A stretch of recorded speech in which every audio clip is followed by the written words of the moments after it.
and move on down the ladder. And here's the thing, guys. We've got to do phosphorus before we do calcium.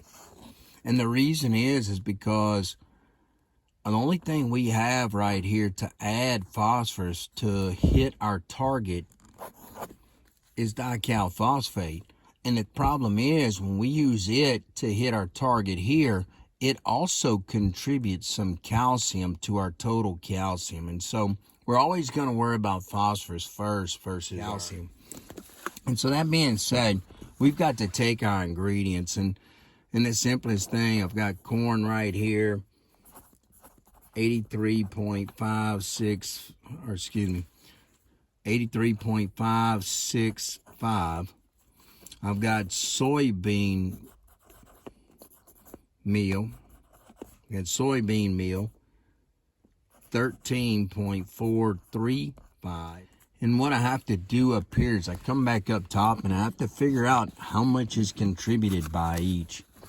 And so very similar to what we had before, but you know, I've got to take these guys and roll this decimal because I want my answer to be in percents. And so for corn, I'm going to have it times 0.003. And for soybean meal, it's going to be times 0.0071. And so what we're doing is we're bringing those numbers down so that we can use them in the equation. And so what we have to figure out right here is just how much phosphorus is contributed by each of these ingredients. And what we come up with right there for corn is a 0.2507. And for soybean meal, we come up with 0.0954.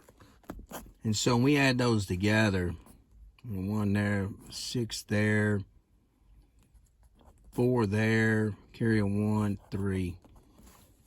So this right here, 0.3461, is the amount of phosphorus that is contributed by corn and soybean meal. And so what we have to do is we have our target.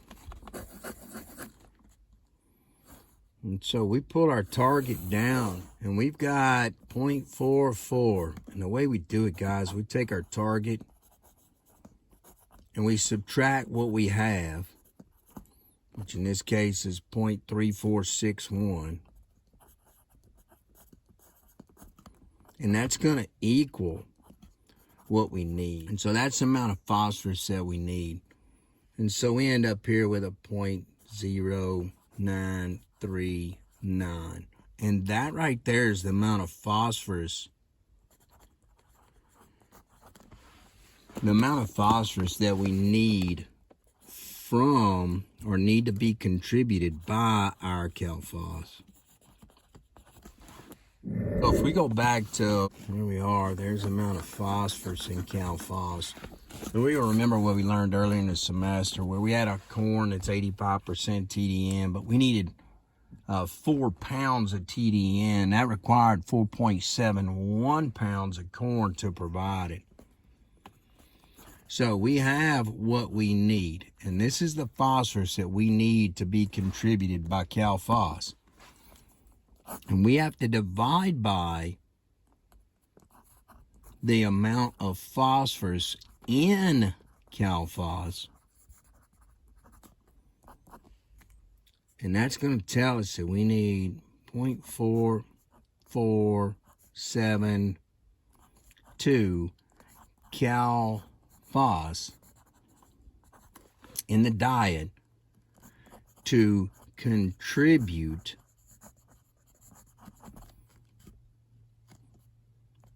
0.0939 phosphorus to the final diet.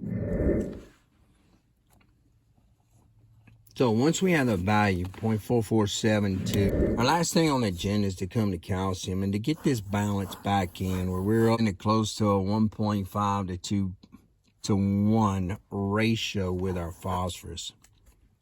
And so same thing. Make sure we roll that decimal twice both times because I don't want to mess that one up. And so we end up right here. Let's see, we're going to use this same column. It's all strictly calcium. And so we come down the line.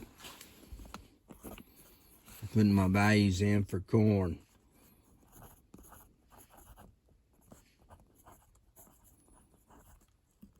Transpose your value for soybean meal.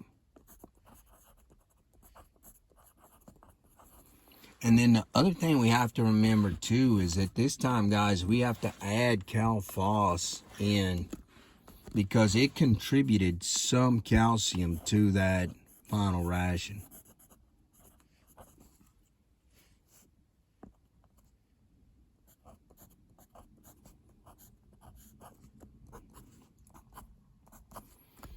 And then I need to bring that by their percent calciums, but not as a percent. So we're going to take that as a decimal.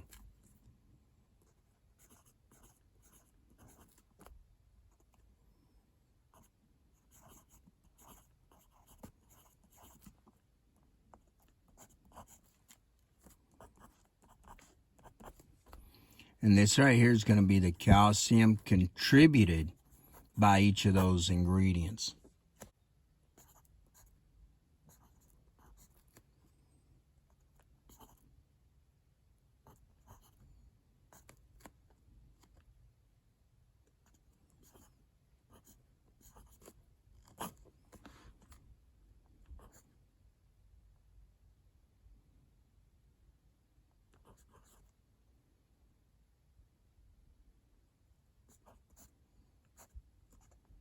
So we figure out the same thing.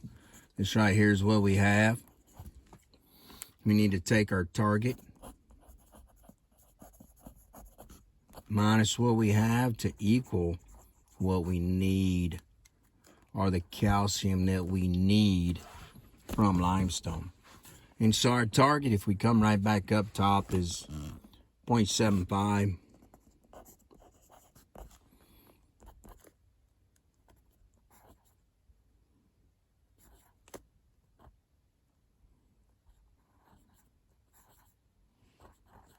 So 6.3 right there. And so this right here is the amount of calcium we need from limestone.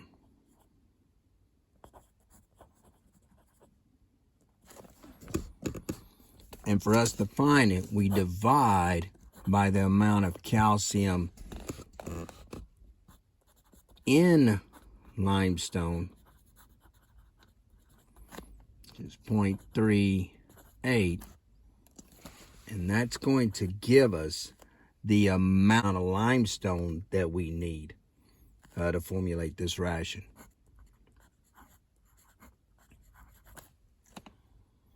So 1.59%, 595% limestone will contribute 0.6063 to our final ration.